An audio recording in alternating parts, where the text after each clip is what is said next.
Cara kan ku pegah you lagi nak kan. Segalam sejuk boleh kahwin dengan si krim adanya nak pernah je pelemah balung. Baik nak salah pas simpang cari giri. Tang motor.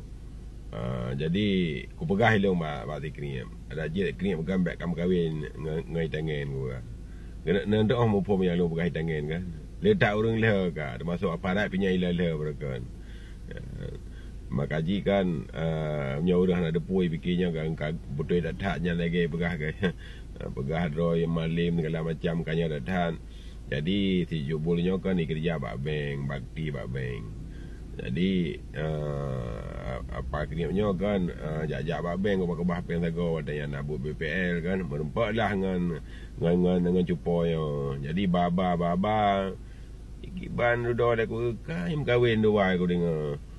Kaim kahwin dengan watanya ji merah watanya cek merah bukan dah anak pang kan akan doa di kampung ikiban ngecik ikiban di kampung kan yang dia di kampung tapi ni nak dayang long di kampung long ikiban long nya dak bergalung bro kai tepat orang kampung yang lagi ya tuduh long aku megawin dengan perumah tungku ku baba perumah tungku dak aku megawin mangga bocor ji lah you orang kampung dak ikim.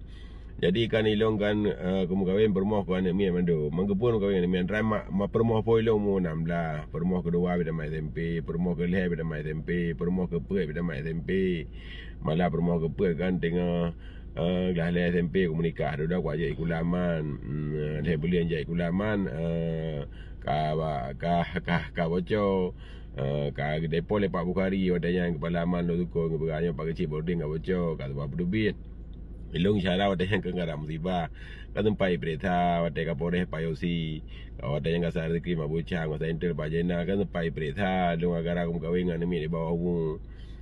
Nabinya mengenai ji ya pegah long kuat pupah perumah long ya dupah semula rata belang yang kan nejak dalam kampung ilong insyaallah kan nak ditik rezeki lah Allah bampu boh rumah aku pegat ke mana mi mandum apa rumah aku pegat dan insyaallah sampai noh hai kami lagi malai mi tengah dan belang ngeli teri belang yang nak ajak orang belang yang nak ajak belang kan tok maduha lagi ya sahabat sewa tanah orang kenyang lagi.